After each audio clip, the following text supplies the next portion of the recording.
Hi everyone, this is Norman Kochnick here for Eyes on Cricket. You can see, you can look at the various logos I have there. There's some very interesting situations with obviously COVID-19 with India. We've had some discussions today about the passing in the case of Chetan Sakariya. His father, I believe, has passed away. There's also, it just doesn't seem to end. There seems to be issues every single time we watch India at the moment. Australia's very much emotionally attached to India. A lot of concerns we've got about not just cricket, but just the people's livelihoods. The situation with Sri Lanka, of course, where they may well hold a tournament against India, and this concurrently as the other series that happens in England, where we'll have the likes of Prithvi Shaw and not Shubman Gill, but Prithvi Shaw, obviously, the contingent of Shikhar Dhawan, the whole range of players that will be actually going to that tournament as well. Now today we'll be joined by some people. Siddharth Vishwanathan is coming. We've got Gurpreet Gill, also Aparna saying he's meant to be coming here. We've got quite a few coming. Samson's another person who's also going to be going. My extra time cap. Why would I wear my extra time cap when I'm on my own show? I've got my eyes on cricket. Okay, I actually got a new production coming very shortly on that one as well. So there's quite a bit happening that way. So yeah, Darwin, Sampson, Shaw, the contingent, also the players that played. We saw the report regarding the players that you could effectively say have missed out on the tour itself.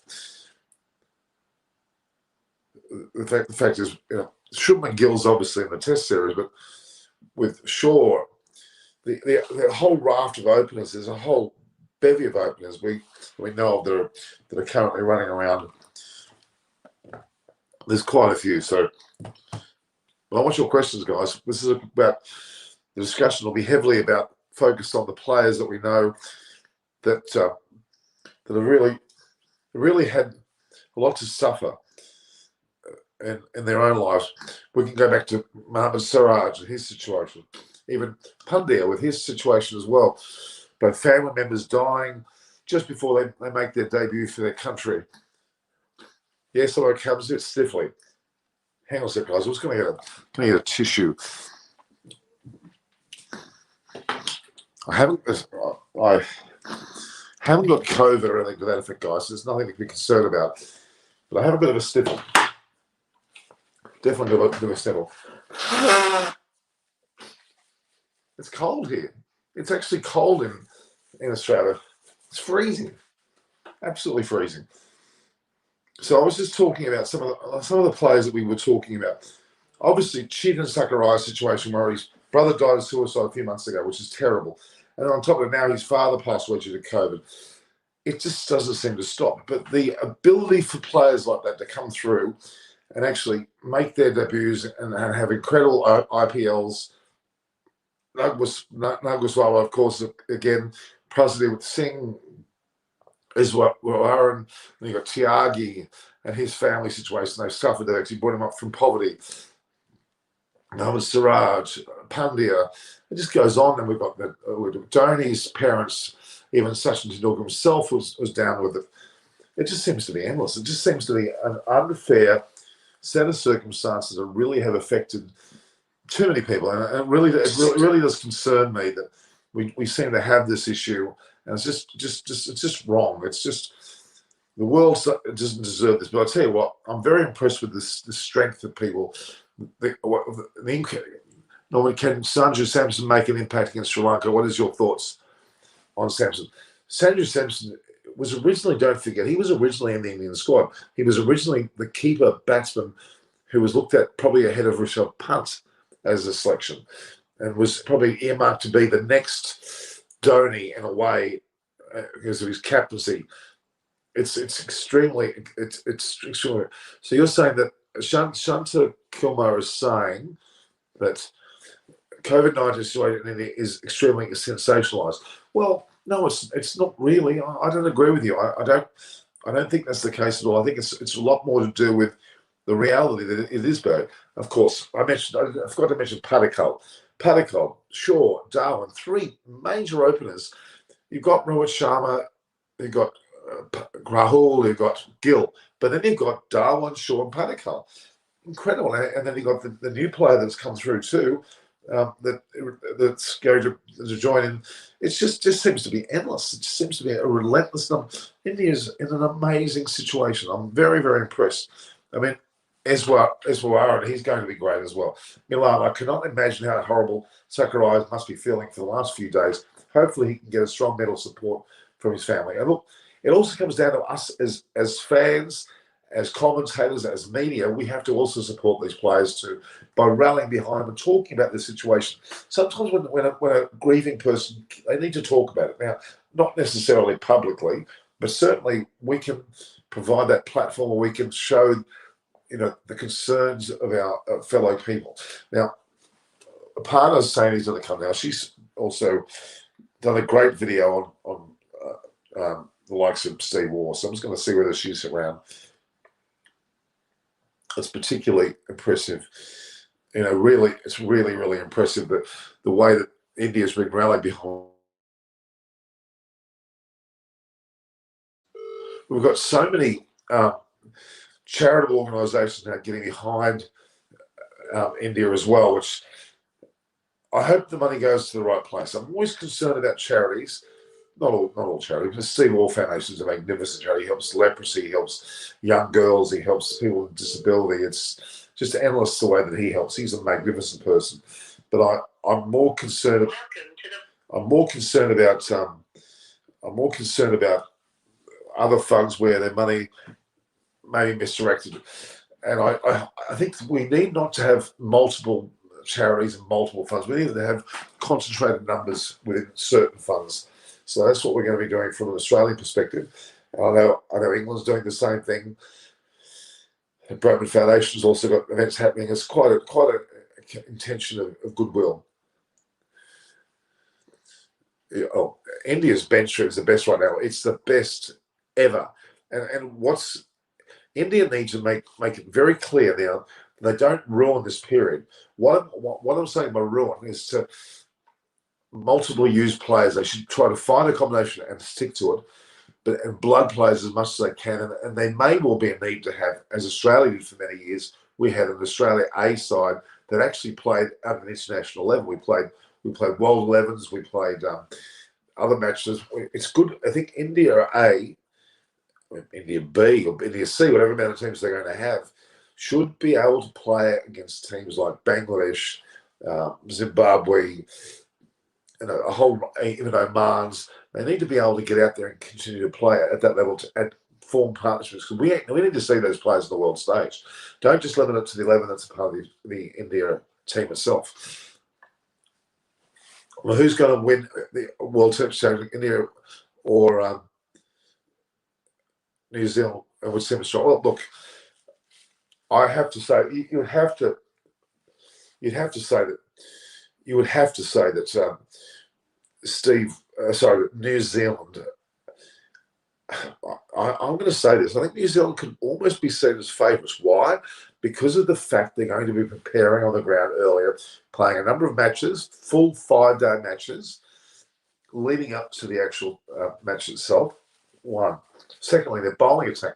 They have 4 incredibly informed fast bowlers, and if India ascended the bat first and New Zealand get on top of them early, it could make it very difficult for India.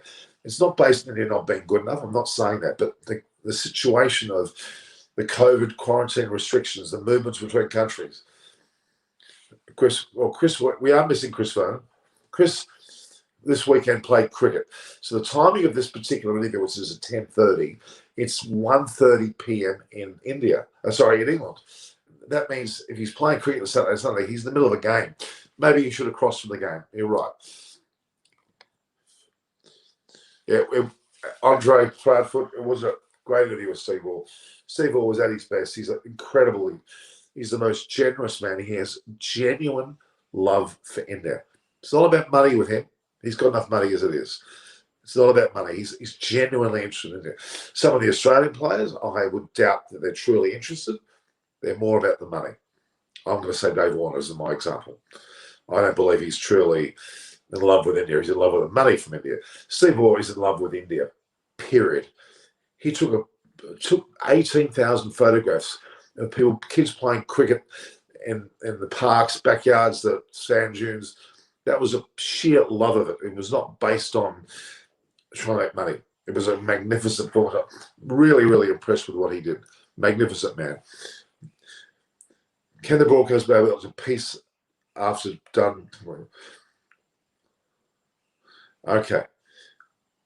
Can the broadcast be able to have peace after done completely for the World Text Championship final? Because I'm not really sure what you're talking about, Sheree. I'm not sure what you're saying. But if you're saying that the tight time frames of the Bible, well, look, in England, there are enough media there anyway that are on a world stage that can be able to cover for that. And I'm in Australia. I'll be doing my coverage here, at least for the World Test Championship. I am going to try and get to the England-India series later on in August, because we're a green tick, no, we're not a red tick. Australia, that is. We should be able to go over there and be a part of it. And wait and see. Can broadcasters able to leave from UK to India because, well, they won't be coming from India to UK to India. Why would they need to? It's the other way around. If Indian media won't be able to go to the UK. The UK media will be able to be a part of the World Test Championship and the England-India series in England. When it comes to a World Cup, now it's looking less and less likely that it's going to be played in India, let's be honest. It's likely to be played in the UAE or potentially somewhere else. And that would mean that, the press should be able to travel to those locations. And with Sri Lanka, where Sri Lanka will play a very strong Indian side, regardless of not being the full Test side, you'll have, Ishan Kishan, you'll have Sky, you'll have Dhawan, Shaw, you'll have Pritipal, a whole range of players. It's going to be really an amazing series, to be honest with you. Padikkal as well, I should say. Keep getting Padikkal's names wrong. Anyone will win the World Test Championship. Southampton will suit India as conditions will favour Team India. Guys from Sam, I hope so. I hope they will. It's really going to favour New Zealand as well. It's nothing about England. It's about New Zealand. I think they're playing against New Zealand in the final, and New Zealand are already going to be playing some matches there, and their bowling attack will be very strong. They'll have the release from Kane Williamson, they'll have Ross Taylor in the lineup, Nichols, and also the Devon. I've forgotten his last name. Devon, the guy that's new to the side as well. They're going to be a difficult side. If India win this match, well, India can truly say they're the best test team in the world. They are anyway, but playing it on England turf with the Duke ball, New Zealand would have exposure to it.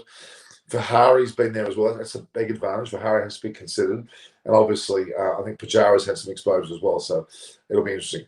Now, Ajay's Bowl with the Hilton Hotel, which is right next to it, into the quarantine, playing there, can share stories about the Ajay's Bowl in Saturday. Ajay's Bowl in Saturday, I've been there a number of times. Beautiful ground, quite sunken. It has great stands. It has a Shane Warne's pavilion or stand. Shane Warne obviously played for Hampton as in Hampshire. And Southampton, of course, is where Hampshire Cricket Club is. Shane Warne was there. Mark Nichols, the commentator, was the county captain for a number of years. Yeah. Okay. The best 11 for the... They're not going to change their side. They're not going to change their side. They're going to have Gill and Sharma, Pujara, Kohli, Rahane, Punt, Jadeja, and Ashwin. One or the other, probably both, or Washington Sundar. Then you'll have Bumrah, Shami, and they're likely to use Ishant Sharma as well, but they could well use Siraj. or Shardul Thakur. There's a few options there, but that's the nucleus of the same squad that was in Australia and played earlier on with England. So they're both likely to be that. That's fine. So let's go through it again. Gill, Sharma, Pujara. Okay, Gill, Sharma, Pujara. Kohli, Rahane, punt at 6. Jadeja, Ashwin at 7. Maybe 7 and 8. They may both of those players, or Washington Sundar. So 7 and 8 will be a combination of Jadeja, Ashwin, or Washington Sundar. Then the 3 bowlers on top of that will be clearly Bumrah if he's fit, Shami if he's fit, and it should have been Bhuvi, but it's not. It'll probably be Ishant Sharma, and they may consider Shardul Thakur and or Siraj in that mix. That's the nucleus of the squad. There might be some changes in that combination. That's probably what it will be.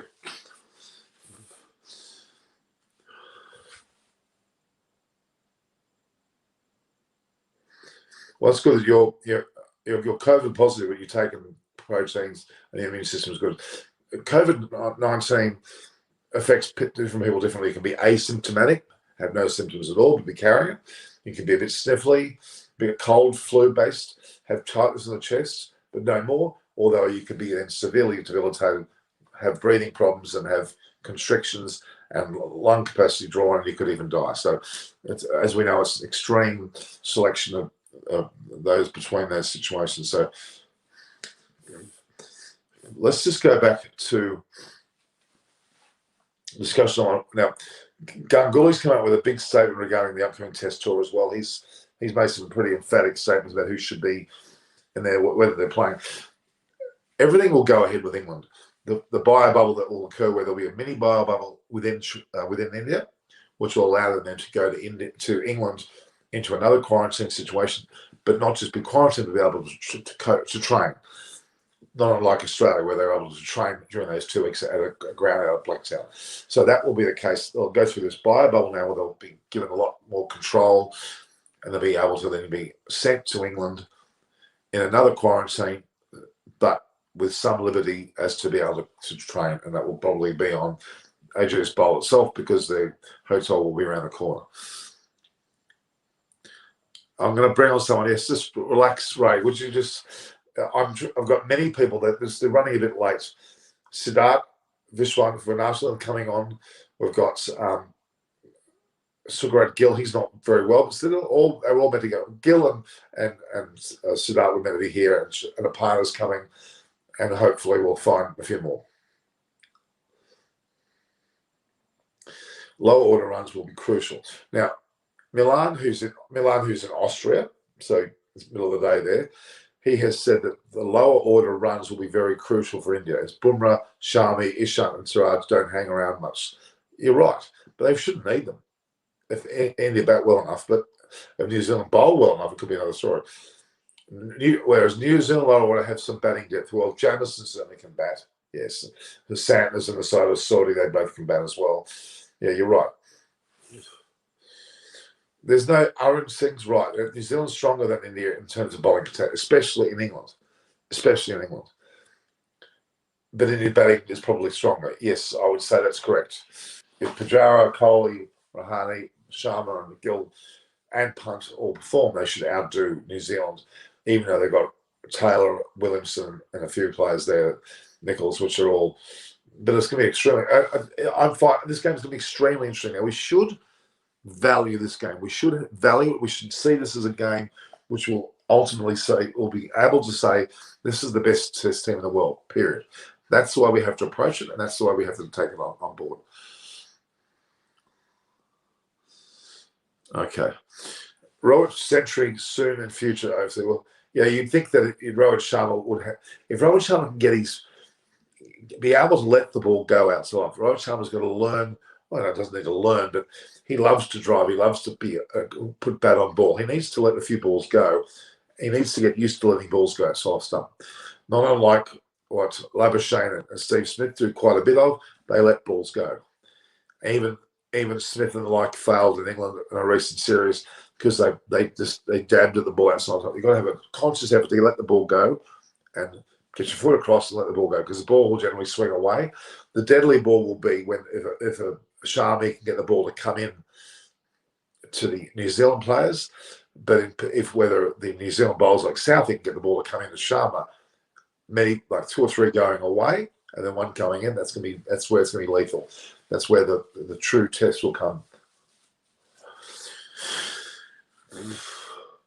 The lower order runs and wickets are going to be crucial. If you don't bat well early on, you won't get anywhere. So Sharma, Gill, Pujara, and the experience of Pujara is going to be very important. Pujara is going to be more important than ever. The importance of a number 3 that bats like Pujara is enormous. Kane Williamson does the same thing. India doesn't choke at the final stages. New Zealand's known to be the ones to choke or not be able to mentally get through it. India's attack is better as compared to where we talk. I have to disagree with you. I think the New Zealand bowling attack in England with a Duke ball will actually be superior. Where Bumrah you'd think would be able to do it, but see, Bumrah Shami is just going to have to fire. Sam Curran, it was man of the series, yes. He's had experience in India now. He's not threatened. So he's home turf. He'll excel. He and Punt and Sam Curran will be the ones which will excel. Well, it's only good home turf. I disagree. He played well in Australia. Played very well in Australia. He had some luck not go his way. In England, he can bat particularly well too. Pujara, even though Vihari hasn't fired, he's played county games. He's played a number of schools which have been fairly low, but his experience there will be extremely important. Very, very important. We're waiting on people. As I said, Gill he's not well. Siddharth is running late. You've got I'm just checking where people are. But you've got me, guys. What's wrong with me? What's the time zone in Australia right now? It's now 10:54 p.m. So it's 6:24 p.m. and you're 4.5 hours difference to us. You were previously 5.5 hours. Now it's 4.5 hours. So it's 10:34 here. Yeah, Ishan Kishan is certainly in the short version of the game. He's certainly been considered in that version. Absolutely. But whether he's ready for Test selection, he's plenty of time. He's 21, 22 years of age. He's still got a lot of time for these guys, before they really are going to challenge this position. But Jason Sanger's the same in Australia. You've got Patterson, I should say. He's somebody who Australia's got sitting there as well. But I want to return back to the original questions we talked about. The players in India that have suffered both from family losses, from illness, from poor upbringings in terms of not having a lot of financial wherewithal. There's a numerous of it, and they're coming through thick. And this is the beauty. A bit like with Lasith Malinga in Sri Lanka. He came off the beaches where he bowled with a ball that was not proper. A number of the players that play down in Sinigama, which is a place that Kushal Gunasekara has the goodness, foundation of goodness. Amazing man. They bring to bear young players that have no financial wherewithal, have families that have suffered from poor financial status, or not full families. People have passed away, and it's quite staggering how they come through. Tyagi is certainly one player that we'd like to. Siddharth is here. Hi, Norman. Hello. Gill's not well. Aparna's delayed. David Graven is not here today. We've got you. I've been talking quite a bit about, and I need your perspective on the struggles and how people have broken through those struggles. And like we know that Sakariya as recently as lost his father, had his brother commit suicide. Tyagi with the financial issues their family had, Siraj with his loss of family members, his father, and the financial pressures they've got. It can go on. There's a number of players that come from very what you would call poor backgrounds that really, it's quite incredible. I mean, even Lasit Malinga from Sri Lanka, and he was a person who came off the beaches. Did you ever go in Sri Lanka to everyone, by the way, this is Siddharth Vishwanathan. His hair, I think he's got a wig on. I'm not sure. That doesn't look like his hair. Just pull on your hair. Okay, sure. I mean, that's my real hair, I can assure you. Cutting is like that. The cutting is like that, unfortunately. It looks a bit like it's a wig. No. Now, I think we don't spend enough time talking about the struggles of some of these players. We take it for granted. We keep looking at the silver tongues of a Kohli or not that they were. Yeah, I mean, I think Kohli came from a pretty reasonable background, didn't he? He had his parents. No, they were no. pretty. Kohli's father, I mean, he came from a pretty ordinary background. If I had to look at, he stayed in a one-room, small apartment kind of thing in Delhi.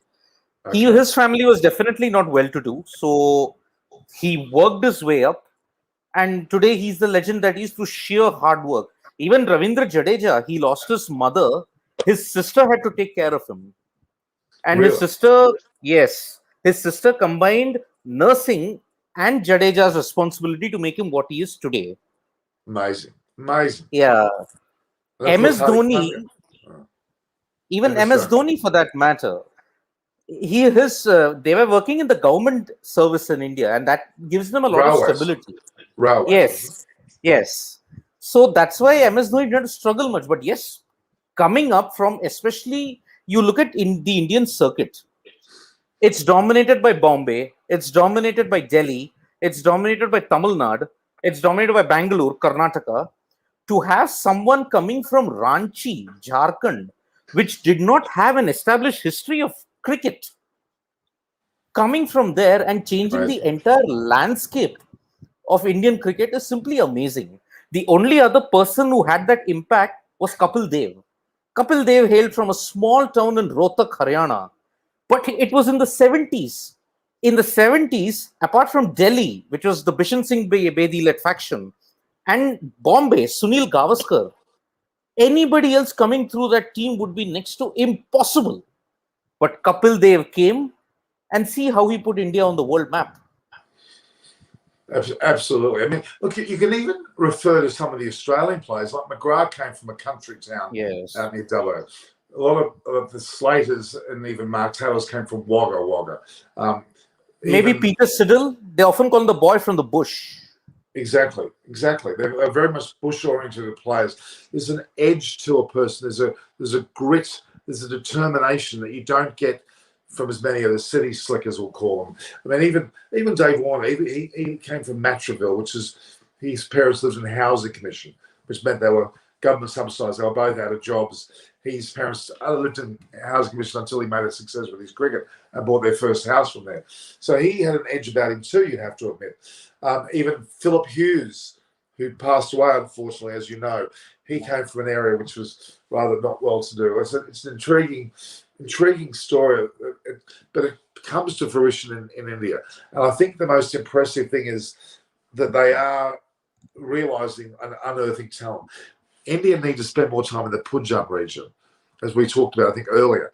That, not unlike Pakistan, you'll unearth 6 or 8 colossuses who will bowl fast and furious in the future. India it always bewilders me how India never had fast bowlers, really never had fast bowlers. There were an occasional one here or there, but I think you even told me that they bowl 1 or 2 overs and that's it.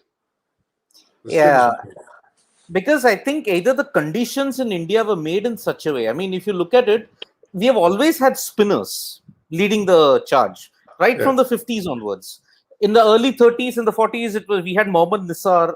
He was the original fast bowler that we had, who took a 5-wicket haul at Lords. After that, you had the likes of, I may say, there was this one guy, Bapu Nadkarni, slow left arm orthodox. Then you had the quartet, Chandrasekhar, Prasanna, Bedi, Venkatragavan. And as the years progressed, you had Venkatapati Raju, Anil Kumble, Harbhajan Singh. But Lakshman slowly, yeah, Krishna. Shiva Ramakrishnan, yes, magician with the ball. I mean, the way how he bamboozled Miyandad in the 1985 World Championships in Australia was superb. And he's a And, great coach. He's a great coach, by the way, too. He's got a very good and he's bowling clinic. very insightful, very, very insightful. Well, he's got a really good clinic in Chennai, actually. Yeah. So that is why it was not like Australia in the 80s and the 90s, where every pitch had all the qualities that suited any kind of bowling. For example, as I've always heard it ever since the 90s, Brisbane has swing bounce, Perth has bounce, fast bounce. Melbourne is a slow turner. Adelaide also is a flat deck but crumbles. Sydney, you play two spinners. That characteristic is now gone. And unfortunately, with Perth, the Wacker, global warming played a part. The temperatures were so hot that the clay, you couldn't find that clay anymore to make that lovely Wacker strip. So that is where the decline of Australian cricket began. But now, I would credit Bharat Arun, I would credit MS Dhoni for changing the mindset. Because under Dhoni, who all did we have? Zahir Khan, Ishan Sharma. Sharma still going strong, but it was Zahir who laid that groundwork. I would rather credit to Dhoni. Before Dhoni, John Wright. Our good old Kiwi. That is why we love the Kiwis a lot more. John Wright told, and he had a good captain in Saurav Ganguly, look the opponent in the eye, do not get intimidated. We didn't get intimidated for some time, but yes, the Aussies were a different kettle of fish altogether. They were like the Windies of the 80s. But you're also forgetting that, we had Glenn McGrath. First of all, Dennis Lilly went to do bowling clinics in India. Jeff Thompson did that as well. Then followed by Glenn McGrath. I think that's been some great things. I'm going to say this really clearly. There's a delineation in Australia about those that truly care for India and those that perhaps think of money first. And there's a dividing line. And I'm going to be really brutal. Dennis Lilly loved coaching. Okay, genuine guy. I talked to him the other day for an hour. He's so together. Jeff Thompson never really worried about money either. Easy come, easy goes. They went there genuinely. I would argue Glenn McGrath went there genuinely. Okay, I can't say that Brett Lee did not go there genuinely. He went there for money. Nice guy, but his motivation was money. Okay. And that's not being rude. It's just there's nothing wrong with having a motivation of money, but don't lie and don't make out that you love India. Dave Warner's after money. Love India is rubbish. Steve Waugh genuinely loved India.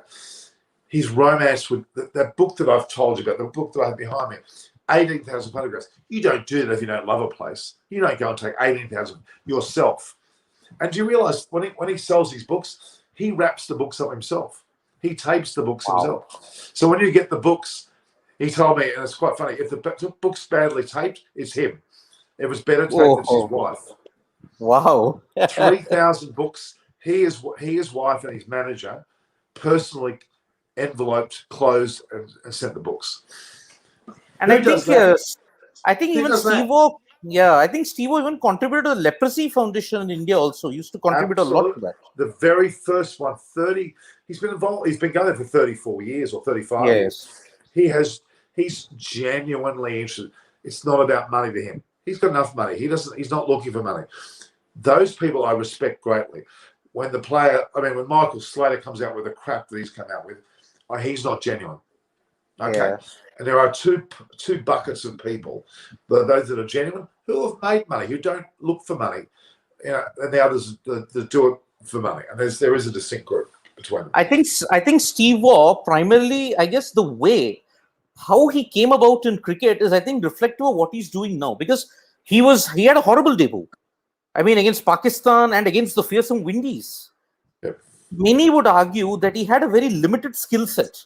But with that skill set, the way how he molded himself and how he just changed Australia. Yeah.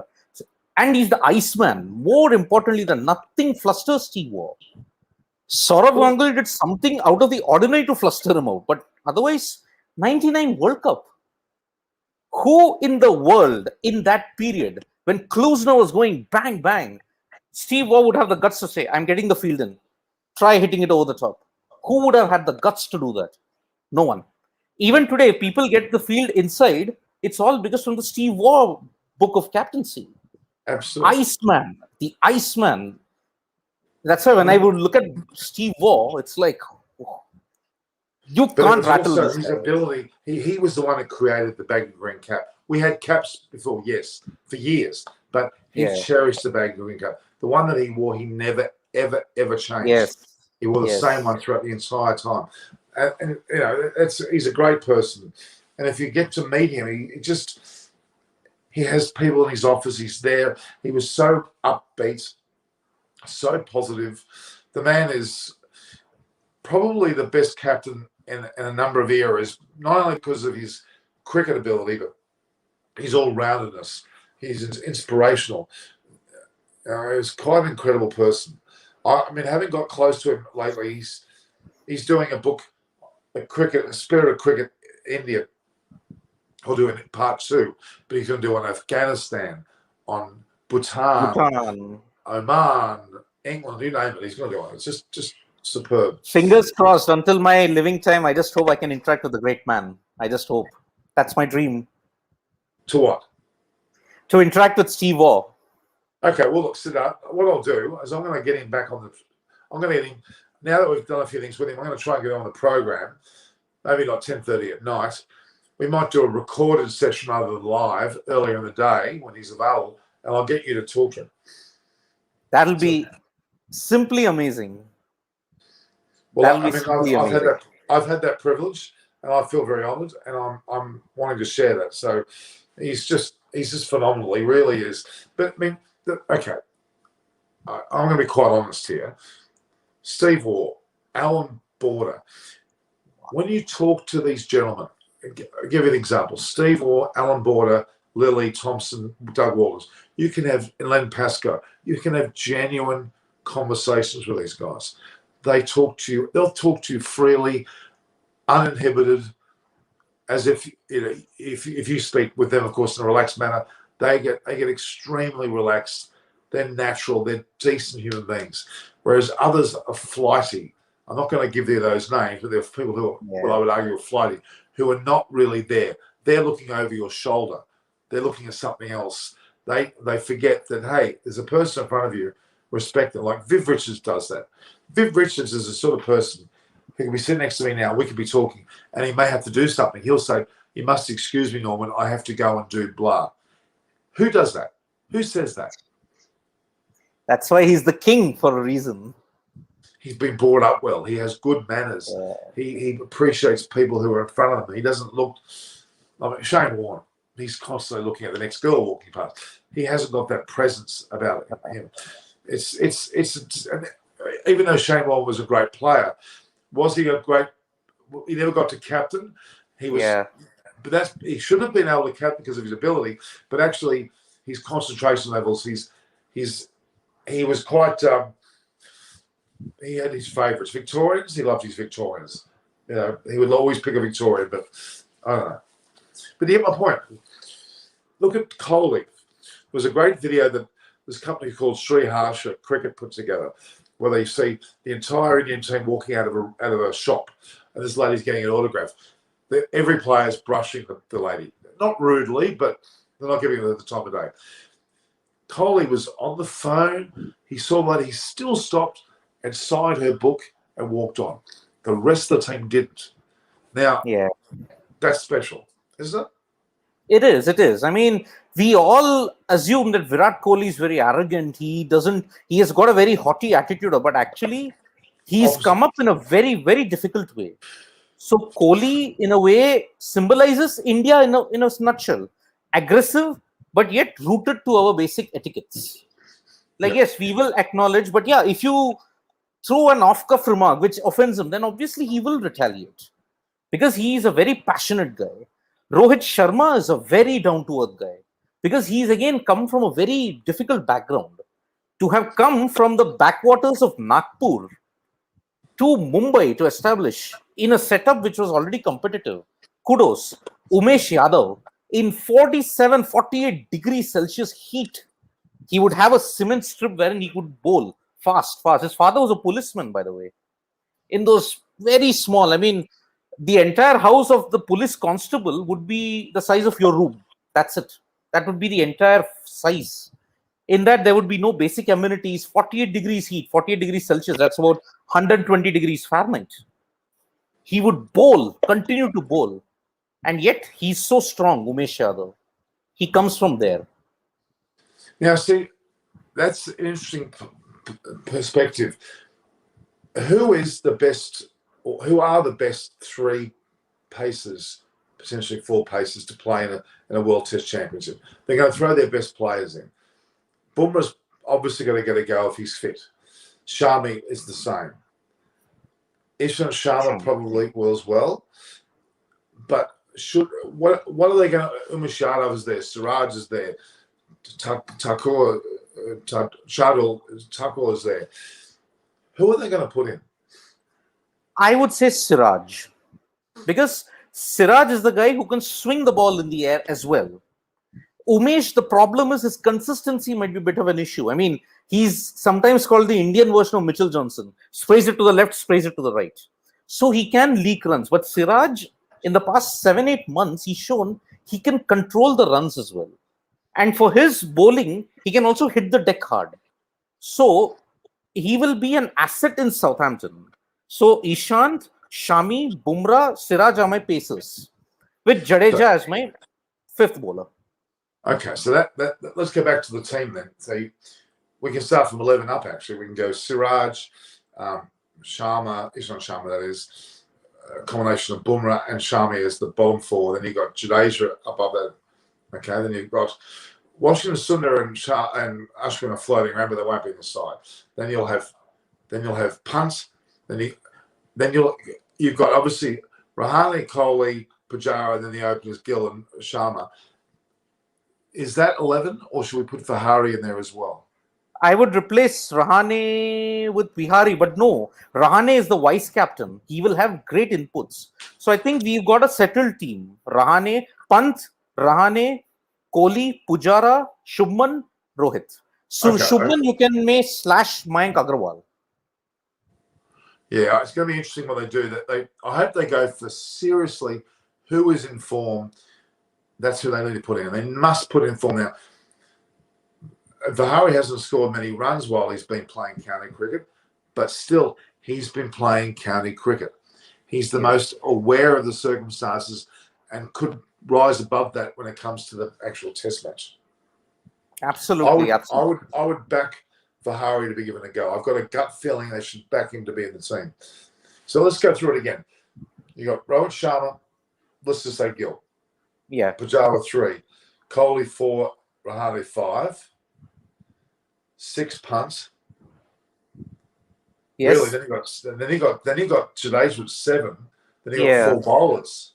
So you got no spot for Vihari. No, unfortunately no. So because you can't ignore Rahane now. After the series against Australia, you cannot ignore Ajinkya Rahane. And in England, he surprisingly does well. He's got 50s. He scored hundreds on a green top there. He might be your X-factor batsman in the middle order, along with Pujara, to take the game away. And he's a vice captain. It'll be a toss-up between Rohit and Ajinkya for the vice captain bit. Rahane, you can't ignore him now. Unfortunately, not after Australia. But can you have I mean, a leadership group rather than just vice captains. You could have Sharma, Pujara, and Rahane as a part of Kohli as a leadership group. I don't know. I mean, the only reason why you have a vice captain is if the captain's off the field, you've got a new captain for that particular period. That's really the delineation between the so-called vice captain and a leadership group. I think more and more cricket teams have a leadership group, and I think Kohli's realised that. You look at the way the RCB went about their business. He had a leadership group there in as much as AB de Villiers, Dan Christian, probably to an extent Maxwell and himself. He had I would argue there was a leadership group there, hence why they were doing so well. And it's a real pity that we didn't see that come to fruition in the final match, like an actual. But IPL's not going to happen the rest of this year. All this, it annoys me that we're hearing these conversations. Oh, they'll slip it in September. They'll slip it in here. They're not going to do that because it's not going to happen. Anyway, Saurav Ganguly's made an admission. If the IPL resumes, it cannot be in India. Today, he made that admission clearly. The IPL resumption will not happen in India. So it'll either be the UAE or it will be cancelled.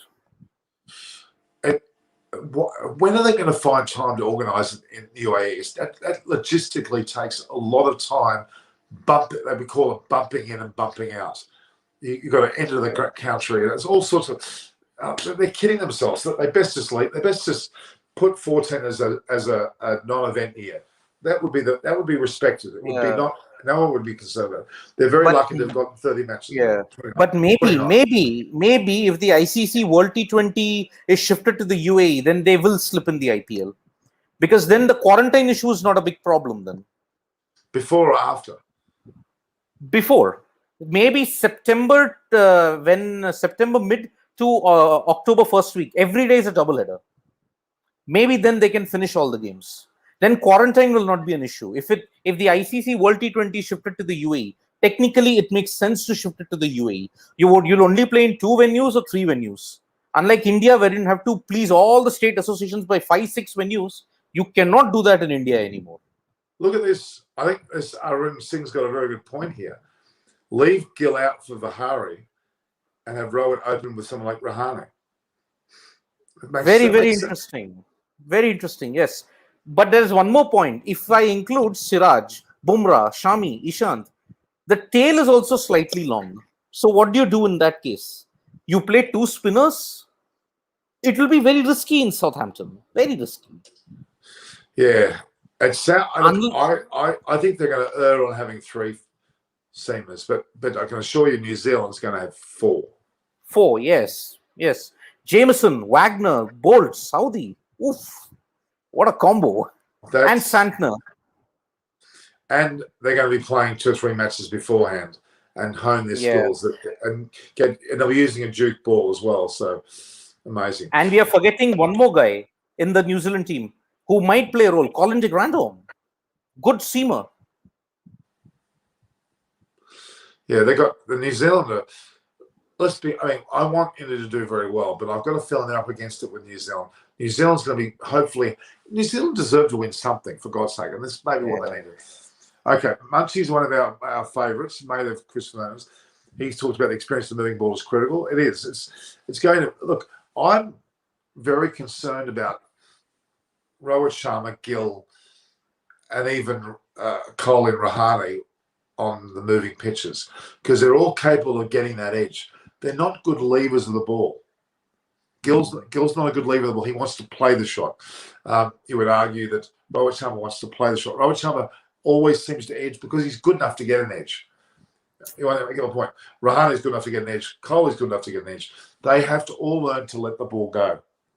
Yeah. I think that's, if I were to be the batting coach of India, I would have the Indian batters going into the nets and having a drill session on letting the ball go. That is the thing.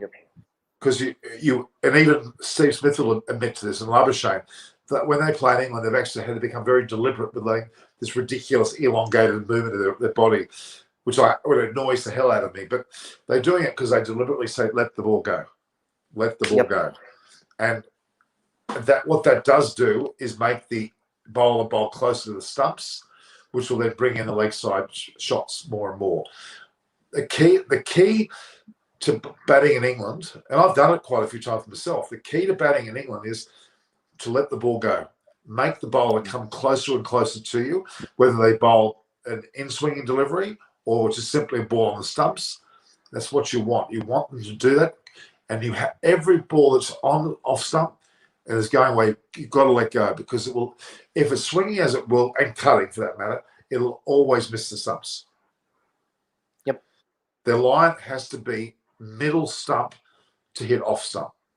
So if once it's off stump, it goes away. You can literally play the ball to let go. And if you do that, you will actually annoy the bowlers. But see, James Anderson is an absolute expert on his England, and so is Stuart Broad. They're not playing, of course, in this World Test Championship, but actually they've got to learn to let the ball go. The only bloke that will trouble them will be Bolt, because his balls will be generally swinging in. He'll have a straight ball too, but it'll be generally swinging in. Saudi will be prodigiously going away from the bat. in the But next. he's more potent. But he's more potent if he gets the ball in. He's That's very right. potent because that length that he bowls. And remember, New Zealand, they don't generate banana swing. It's just a little bit of swing, little bit. That is all it needs. When Australia bowled India out for 36, Hazelwood and Cummins weren't getting enough bounce and pace. It was just enough. Hazelwood were just enough swing to trouble them. Well, You have to play, and you got out. I'm afraid, and having seen Australia fall like a pack of cards against Broad when he got 8 for, I think it was at the Oval. Trent Bridge. I think Trent and Clark, Smith, they were all on the side of that stage. It was just, and they were not bad batsmen, but they just couldn't play the ball. It's really deliberate. You have to learn to let the ball go. Do not get drawn into a shot, because if you get drawn in, you're going to edge it. You won't get out of it. Exactly. You have to learn to let the ball go. Very strong front foot, like a Ponting lead. Ponting was very deliberate with his leads. That's why he was successful. Smith and Labuschagne, give them credit, have learnt. Yeah. I mean, look at the guys who left the ball well in England. Mahela Jayawardene, Rahul Dravid. Our own Rahul Dravid. Yes. Steve Waugh. Steve Waugh loved playing in England because of the way how he left the ball and how he would defend. See, even Tendulkar never let the ball go. He was not a ball leader. Nah. Tendulkar played at balls and often got edges to balls. But Rohit Sharma is the epitome of a bloke that wants to play the ball. And it will probably snick. He and Gill will snick a lot. You watch if they don't watch it. Yeah. Pujara is very careful. Kohli's getting better, but he still does. And Rahane edges. Yep. They could be all out for 36 again if they don't watch themselves. They've got to be very careful. Okay, so Munchie said they play the ball late, correct? Play the ball late, and also play and learn to let it go. So that means Kane Williamson. Williamson has the key. He plays the ball really late. Inzamam used to play the ball really late. I mean, it would hit the stumps, but the guide to third man, the cut to point. Williamson, I think you've got your ace there itself for New Zealand. So the team that wins the toss has to bowl first, in my opinion, not bat first. It's a distinct, because England always creamed Australia by bowling first. They got us reeling for a poor score. So Arun Singh has mentioned, okay. There was again, as you said, Siddharth, you need to make the ball move only 2 inches. And that's because actually that moves too much, it will miss more bats. It'll miss more bats than but I'm afraid we have a team of knickers. Sharma, Kohli, Rahane and Gill, they're knickers. They really are. Yes. See, it's not going to happen, but the more I think about the need for a left-hand batter in the Indian Test team, Jadesha's down the order. Who should be in that? Have they only got really Shikhar Dhawan, haven't they? No, Shikhar Dhawan's not in the Test team now anymore. No, I know that, but I'm saying any other left-hander. Very difficult. We've not had a left-handed opener for quite some time now. Prithvi Shaw was there, but then he departed. Gambhir was the last, Gautam Gambhir. But of course, when he used to come to England, Prithvi Shaw's a left-hander.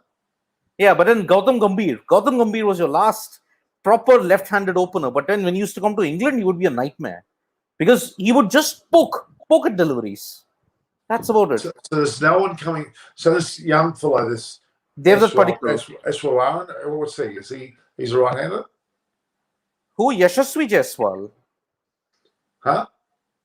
There's Devdutt Padikkal. He's a left-hander. Yashasvi Jaiswal. Well, Padikkal needs to be considered earlier than him. They're going to have to start to groom him. He might be included in the Sri Lanka series. India are playing 3 ODIs and 5 T20Is in Sri Lanka in July. He might be considered in that. See, I would have probably taken Padikkal on the Test series as a standby. This young bloke from Bengali, what's his name? Easwaran? Abhimanyu Easwaran. Yes. Now he's gone ahead of. Why would you not have put Padikkal in front of him? I guess Easwaran has got more first-class experience than Devdutt. because Easwaran's been on the scene for quite some time, 4-5 years at least. Padikals just burst onto the scene 2 years back, 2-3 years. So maybe that experience factor counts.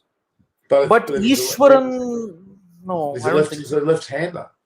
Yeah, I think he is. that has to raise his stakes, surely. But apart from Jadeja, the only other left-hander that we have got is Washington Sundar. But will Sundar open with Rohit? I don't. You know what? So. That wouldn't be the dumbest thing. That wouldn't be the dumbest thing.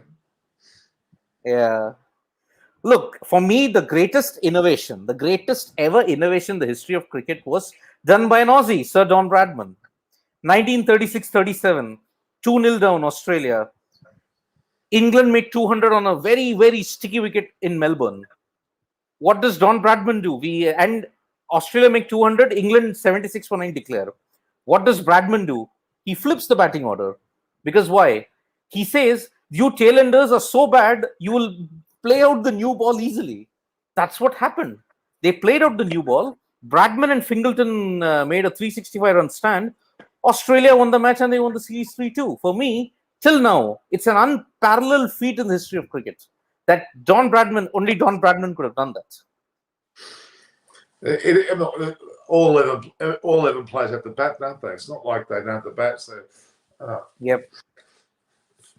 I just don't think that because the conditions are unlike India, they're unlike Australia and England, they're very unique. You may have to have a team which horses for courses.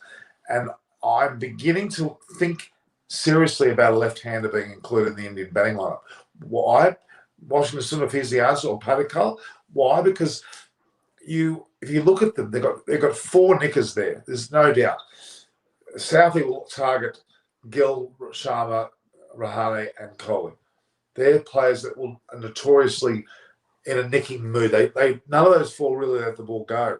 In fact, Indian batters as a rule don't let the ball go. They've been influenced by the short version so much they want to hit every single ball somewhere. So it's an intriguing situation. Maybe it's the Sehwag influence. Sehwag also never let the ball go, but how he used to take the attack to the opponents.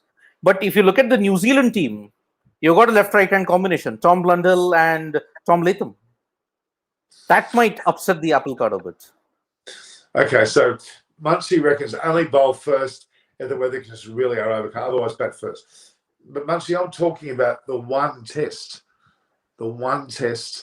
at Southampton in June, which is still cold. It'll be overcast. Some people say it'll be dry. I think the June 18 pitch will deserve the team to bowl first. What do you think, Munchie? Let's see what he thinks. Darwin edges off too many times. Darwin doesn't edge as much as Sharma does. The ball will be coming into him, won't be going away. Won't be going. Yeah, but he struggled in 2018 in England. He edged a lot. And he was LBW also quite often. Because Anderson would get the ball in, swing it late. He was a dead duck. But we've got to remember here that India are not playing England in the World Test Championship. They're playing New Zealand. We keep talking, and you're doing it. I'm doing it as well. You keep reverting back to the England series, which is after. At the moment, I'm compartmentalizing the one match, and I'm thinking about selection for that one match. The England series is a very different. There'll be a lot of changes to that, I think. Yep.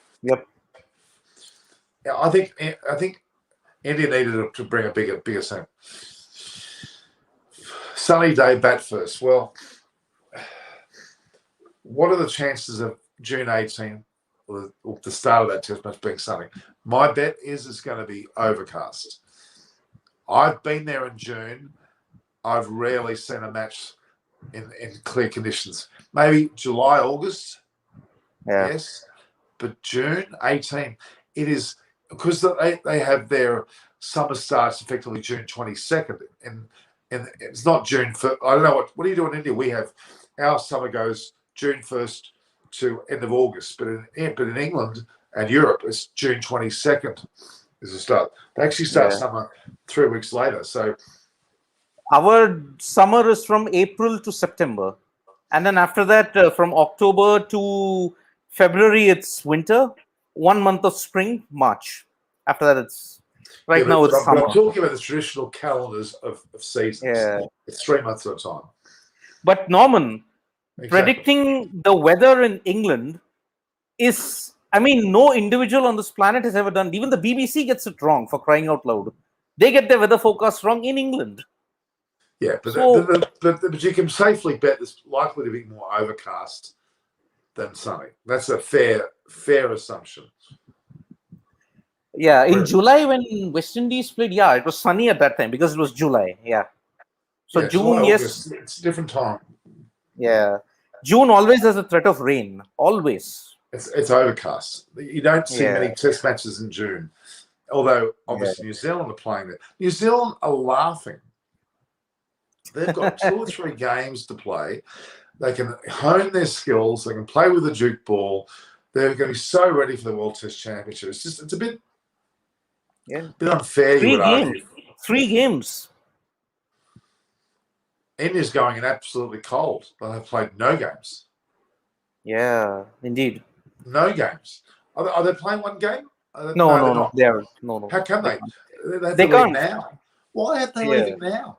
Why aren't they leaving now? Why are they waiting until May 25th? Okay, this is what I assume. I might be totally off the mark. Maybe after the IPL, the BCCI has asked all the guys to spend time with family, because after that you'll go into the bubble and then you'll go into the UK bubble. But then it is countered by the fact that then why are you sending your family over there? You're spending 4 months there. Ideally, they should have started now. Spend time in the bubble, spend the quarantine there, and then at least have played 1 or 2 practice games against the counties. I'm sure the counties would have been free to play. They've got the luxury of the IPL finishing way early, a month early, literally. They had the opportunity to take advantage of that because they were still going to. No, I think they made a mistake. I think they should have went earlier. I really do. And again, ideally they should have started the bubble now. Maybe on May 12th, May 20th, you leave. Have a 10-day quarantine. You still have 18 days after the quarantine ends in the UK. You still have 18 days to prepare. And by that time, you can play with any of the counties. But I don't know. It's a very odd thing that they've done. To do the bubble on May 25th, start on June 2, be on quarantine till June 12th. You can train. But what's the point? I guess they're looking at Australia. Maybe because I think, Norman, when they came to Australia, they didn't play with either of the sides. I think they didn't play with New South Wales. They didn't play with anybody else. They just directly went into the ODI. They went from bubble. They went bubble straight to the first series. But it wasn't a test match. It wasn't a test match. It was ODIs and T20s. ODIs and T20s. So they didn't play any kind of practice there. So I guess they're following that same template to avoid the bio-bubble fatigue. Maybe. But in ODIs and T20s, at least they got acclimatised to Sydney quite well and truly. And they were very ready for the first match. So, well, they didn't play that. They didn't play particularly well in the first test, did they? Really? It was Adelaide. Yeah, they got smacked, but they certainly made up for it. I tell you. Yep. And he's saying that why aren't they travelling now? They can play in a squad game. Playing Australia is very. They will play an intra-squad game. They will play that. Yeah, that's not real. That's not real. Yeah. They need to play a county team that know how to exploit the wickets. They need to have done that. They made a mistake there. New Zealand have got an advantage. Good on New Zealand. You know, they weren't playing. They had IPL players, of course. Kane Williamson was there. Tim Seifert. Now he got COVID-19, didn't he? Yeah. But he wasn't in the squad. He wasn't. Most of the test players, barring Bolt and Jameson, were not part of the IPL. Tom Latham, Tom Blundell, Ross Taylor was not part of it. Henry Nichols was not part of it. No. And Saudi, Wagner. So six out of the 11 that might play at Southampton were not part of the IPL. No. So Fahari's played county cricket. Pujara didn't get a chance to because he was a part of the IPL. Yeah. Pujara made a mistake. Pujara shouldn't. He didn't play one single match in the IPL. He should have went to England a month ago. Yeah, but I think New Zealand are also benefited by the fact that they don't have to go into quarantine, except for the guys coming from India to New Zealand, from India to England. New Zealand, I think, doesn't have any quarantine rules in England. I think they just have to show an RT-PCR test, and that's it. You can move around freely. Really? Yeah, I think because the caseload in New Zealand is so low, I don't think you have to get into quarantine if you're from New Zealand. Well, we've got to remember when players depart from New Zealand, even though they may have been at a zero situation at home, they're getting on a plane, they're going to airports where there is multiple nations running amok between the airports, and they're even when they go to check in, they're mixing with other countries. It's not I don't believe you go. Maybe the players might do it, but generally, even though you might be from New Zealand with zero COVID, you're going through multiple entrances and locations of the buildings until you reach the country. So England is stupid. They've approached the whole quarantine really badly. They've made a mess of it, to be honest with you. They've let people into their country left, right, and centre. Who's the captain for the Sri Lankan tour? Probably Rahul. Rahul, wouldn't it be? But Rahul is in the test team, provided he clears the fitness test. That's right. That's a good question. Maybe who might be the captain? We'll have to figure that out. Who's not there as one of the prominent sides? Well, Shikhar Dhawan might be given it because by default he's. Yes. Shikhar Dhawan might be the captain. Yep. I mean, he's had success as well. I mean, they've got Samson there who's captain. They've got a few there, haven't they? Really, Prithvi Shaw could even captain. But I'd say they're going to give it to Dhawan. I think they will. Dhawan, Shikhar Dhawan. Then maybe Prithvi Shaw will be a vice captain. Then. Can you imagine the India first team, let's call it, playing India A team? The India A team would be Prithvi Shaw, Dhawan opening. You'd have Agarwal, he might play. You'd have Sanju Samson, Devdutt Padikkal. That's a pretty good side. Yeah. Deepak Chahar. Oh. It's quite a good side, isn't it? Yeah. It'll be. When was the last time India A played India? When was the last time such a match occurred? In a serious way. I think it was in mid-90s, I suppose. There was India Seniors, India A, India B. Well, I'll tell you what, they're going to have to revisit that pretty soon because they're going to be doing. You might even find that India A will be getting regular Guernseys against international players. Absolutely. As Australia A used to do that all the time, didn't they? 94, 95, I could never forget that series. Australia taking on Australia A. And those two teams qualified for the final after England and Zimbabwe. Such was the depth of Australian cricket at that time. And they had such great players. Rifle, Merv Hughes, that is. They had some good fast bowlers in Rowell, Phil Emery, Shane George, Kevin Robertson. Oh, that was an epic series.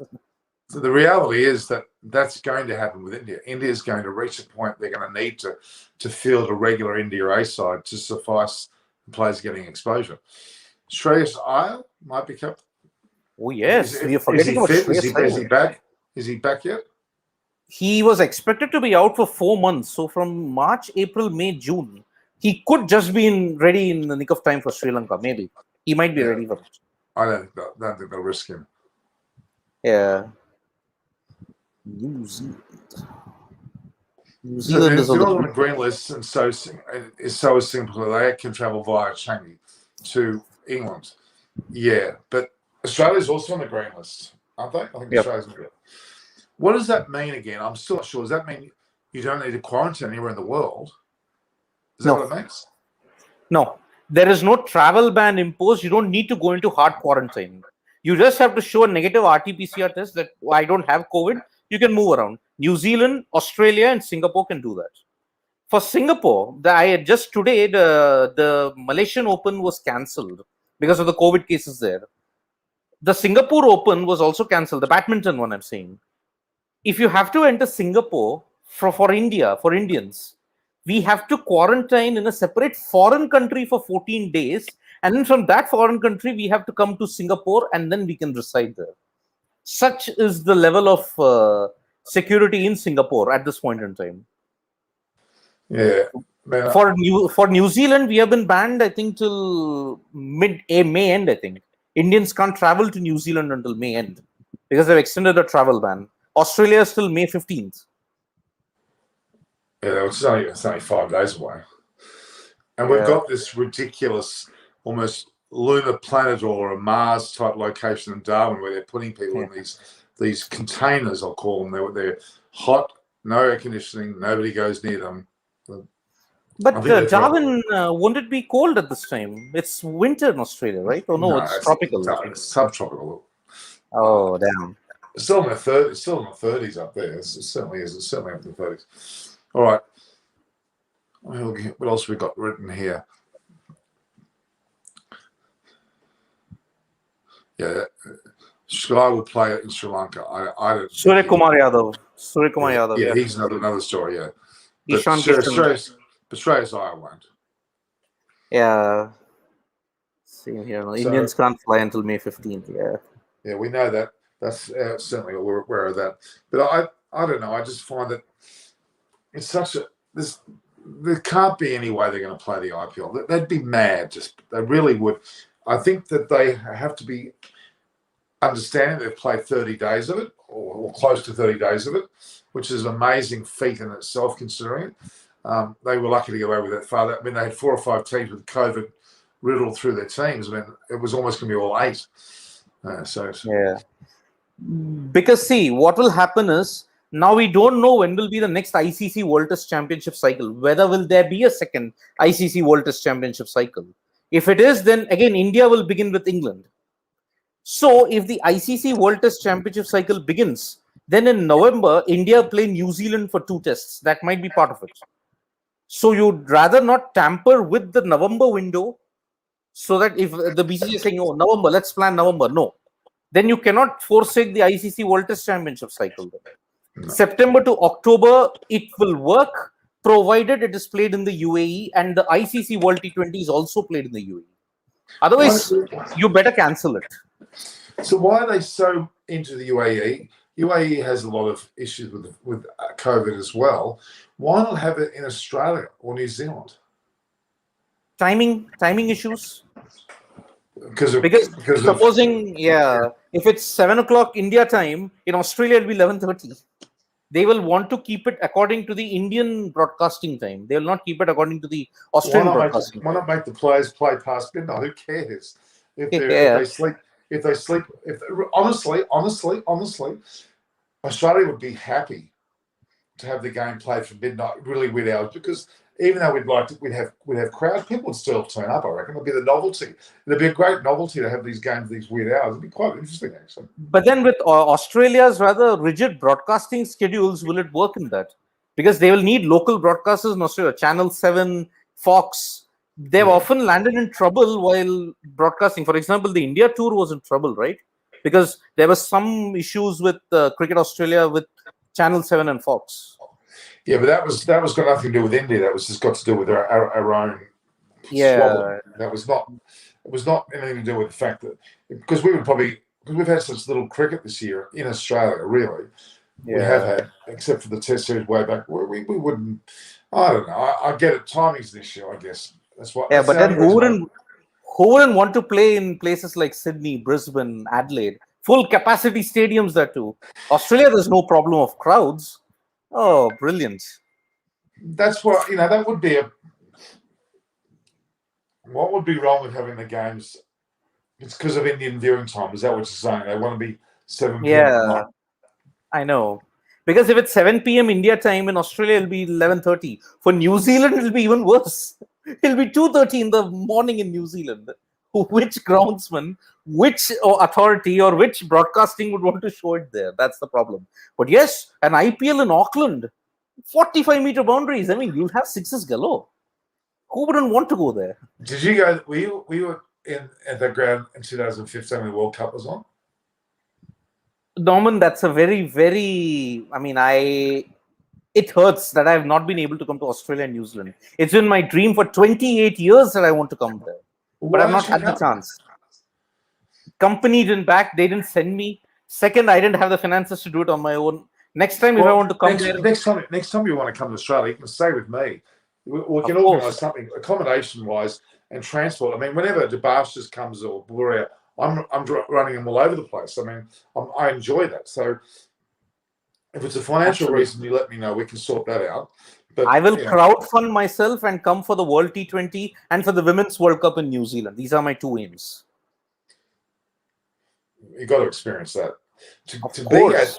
be at what's the name of the ground? I forgot the name of the ground in Auckland. It's got a name. It's a Eden rugby Park. ground. Eden Park. Eden Park. I'm thinking Eden Gardens, which is obviously Eden Park. That is the most incredible. You feel like you're over the ground. It's dynamic. Especially when Brendan McCullum, and when you see Guptill that time he scored 235.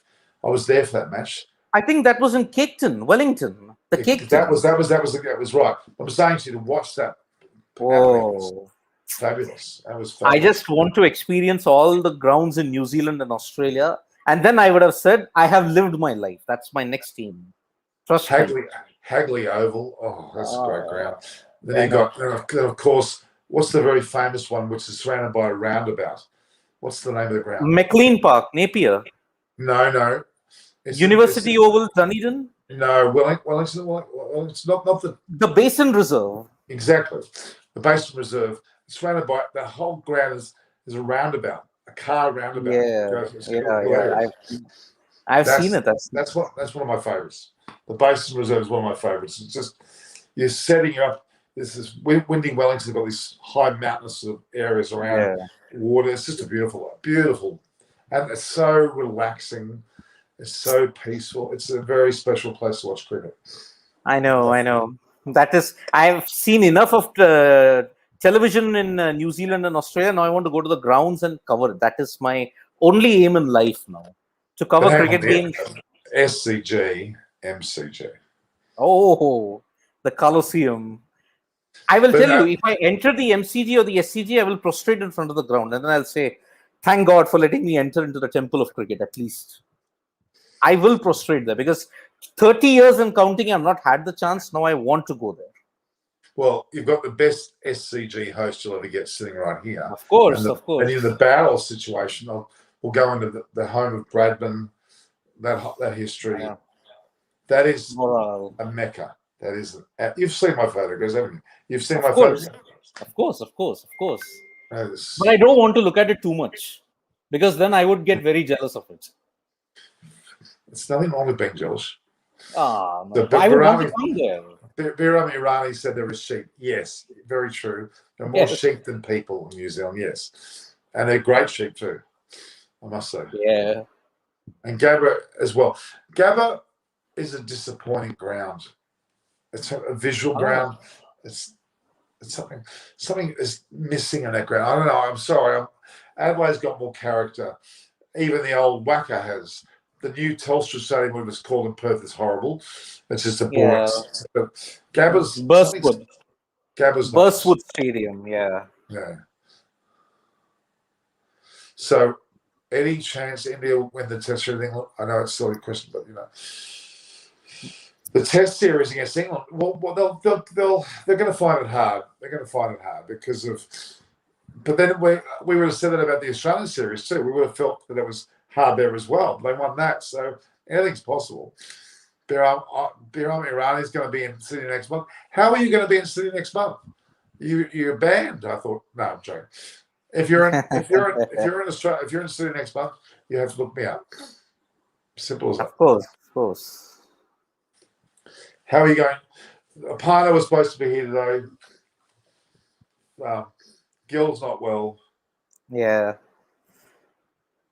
Even my wife is not well. She's got a sore throat. Fingers crossed. It's not COVID necessarily, is it? Yeah. I know. It's luckily not that. Luckily. Are you in a house, in an apartment? Whereabouts are you?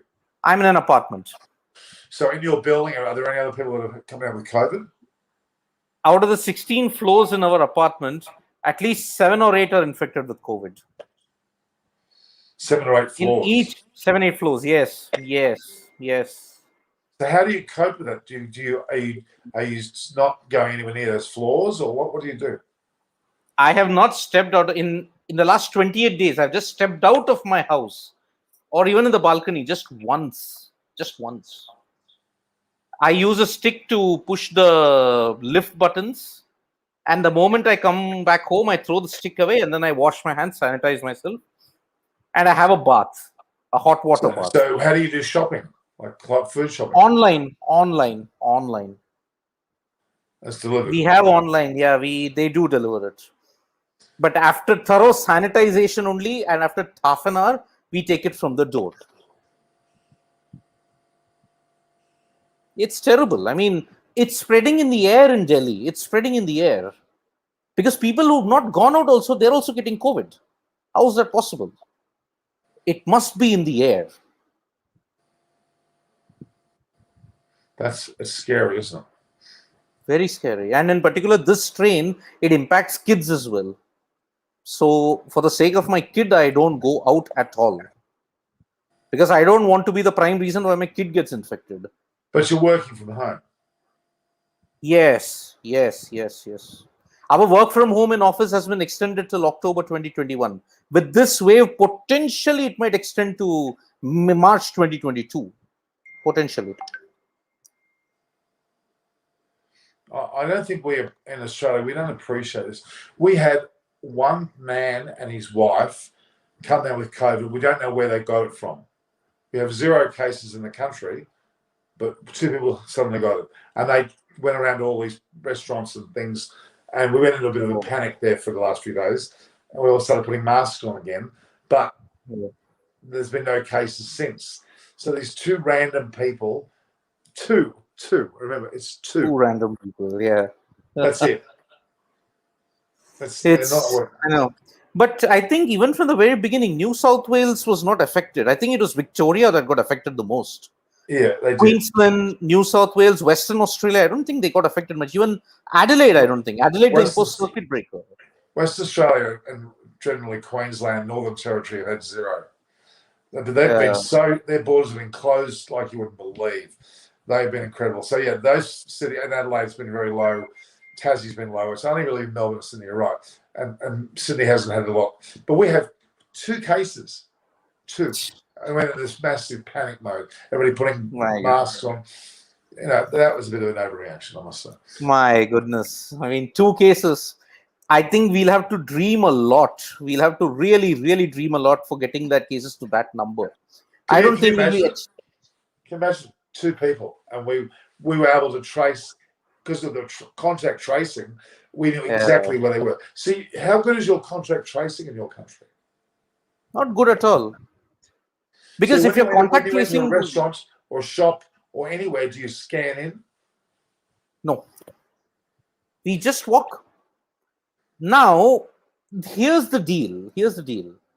You cannot contact trace people in India very easily. Because either your details will be wrong, your details might be fudged, or they will just not open up. They will lie because there is a social stigma attached to being COVID infected, remember. They will say, no, I'm not infected with COVID. That's the first instinctive reaction that people will do here. You cannot contact trace in India. Now, every day there are 4 lakh cases. The active case load is 29 lakhs or 29 million. Could be more. Times that by 10, times that by 100. Yeah. You're not getting real stats. We all know that. 4 lakh is not the real number. It is double or triple that number every day. It's double or triple the number. It's disgusting. I'm not saying it's disgusting. It's just horrific. It's just, I can't even comprehend how bad it is. It is that bad. It's just, there's no logic to this. It's just terrible. And you're not going to get any better. And people sort of giving up a little bit. Are they giving up? Are they giving up a little bit? No. What I mean by that is people that have to earn a living who are genuinely poor, are they still going out the streets trying to sell things? Of course they are. They are. The frustration level is incredibly high in India. Incredibly high. But there are a fair majority of people who are still fighting it out, saying, we will not succumb. We will take precaution. There is a fair majority who don't take precaution. There is a fair majority who do. Those who are getting affected, unfortunate. So supplies like things like masks and fresh gloves and sanitizers, and where are you getting that from? Is it again online order? Online. Everything is online. Everything. We have to wait. Normally, if we order by today, it'll come by next week or 10 days. So we have to ration ourselves. I mean, we can't finish half the bottle of sanitizer in one day. It'll just be a couple of sprays. That's it. That's. I don't know. I mean, where Devashish and I are staying, the situation is terrible. Even where Gil is staying, very bad situation. But you're in Delhi. Delhi. Okay. Delhi. What's the worst place? Worst areas? Mumbai, Mumbai's the and worst. Bangalore. This wave has emerged from Bengaluru. Kolkata's okay? No, every second person in Kolkata is COVID positive. Unofficially, though, nothing official. Unofficially, nothing official. So if you fly from Mumbai to Delhi or Delhi to Kolkata, what happens then? Okay, for people who come from Mumbai or any other part of the state that is Maharashtra, you have to be in quarantine for 14 days wherever you go. Anywhere in India, you have to be in quarantine for 14 days. How do they control that? From the airports, they will check every Mumbai flight. They will take nasal swabs. They will take all the other tests that's needed. In the train stations, they will do that. But in train stations, to enforce that will be very hard because of the sheer magnitude of the population. So when they arrive, they go from Mumbai to Kolkata, they then have to go into quarantine when they arrive in Kolkata somewhere. Yes, on their own. That's in a home. Supposing if you get it in any hotel or any lodge, out of your own money, out of your own expense, you'll have to quarantine. So if you only want to stay for a week in the city, you can't effectively. You've got to stay 2 weeks, correct? You got to stay 2 weeks, yes. 2 weeks. Oh my God, it's. I'm sorry, it's uncontrollable. The sheer weight of the population, you guys can't control it. How can you monitor these people? We needed a hard lockdown like how it was done in Victoria, Melbourne. We needed that lockdown for the second time because the first time cases were under control, but now with no lockdown, it's gone. It's spread like wildfire. But see, a lockdown, the true sense of the word, means people who have to work every day to survive on the streets of India will not be able to do that. They're still out there, aren't they? They're still out there trying to peddle. Yeah. Yep. It's bad. It's really bad, the situation. And one of the comments is saying it might take a year or two. I agree. To come back to normal, we will take a year or two. I don't think it'll get over that easily. Yes, and it's not just simply getting COVID. It's dying from COVID that's the concern, because there are plenty of places where lots of people actually contract COVID but don't die. But because of the way that it is, the strains you've got there, it's more that they actually die, don't they? Yeah. It's bad. It's really, really bad, Norman. I don't know what to say. I really know what to say. All I can say is, from my perspective, that if there's anything that Australia can do to help, there's been a lot of funding going on. I know we can consider something in the future that I can help with, not just me personally, but the contacts I've got. We can look to, but a matter of getting supplies. I know there's plenty of people helping, I'm sure, but anything small that we can do is something we need to try and do. I think it really is. Absolutely. It's been amazing, absolutely amazing how you guys have survived as you are. It's still, but sad. We are now in the middle of it. We can't let our guard down now, because it's like that. It's like that period when the first hour of a test match has been negotiated under green grass and dark clouds. Now we have to dig into some hostile fast bowling. That is the plan that we have to do it now. Well, look, thanks for your time, Siddharth. I really appreciate this. We've gone an hour and a half. I think we've done very well. Yeah. I appreciate this greatly. I appreciate you spending your time with Siddharth. If you ever want to come to Australia, or even for that matter, New Zealand, you've got friends like me that you can ask me anything. You'll be picked up from the airport, taken care of. Won't have to lift a finger. Okay? It will be my honor. First, let the situation ease, and then I'll come to those 2 temples that I have to come to in Australia and New Zealand. Temples. Yes. All right. Well, thanks, everyone. This is Norman Koshnik here for Eyes on Cricket. It's been great to have Siddharth with us. The other people who couldn't make it, it's understandable. There's I think Gil even doesn't feel well. So thank you again, everyone. Please view, like, and share the posts. Subscribe. Let me know if what else you wanted to. We talked a fair bit about the controversies of individual players and the way they've come through it. We've got some amazing stories out there. I'm very proud to be a part of this platform and be able to provide it. So please watch the videos and talk more later. Thanks again, Siddharth. Thank you very much. Thank you so much. Thank you so much. Thanks, Be guys. safe. Take care. Be healthy. You too. You too. No, Ciao, ciao. you too. Ciao, ciao. You too. Bye. Thanks,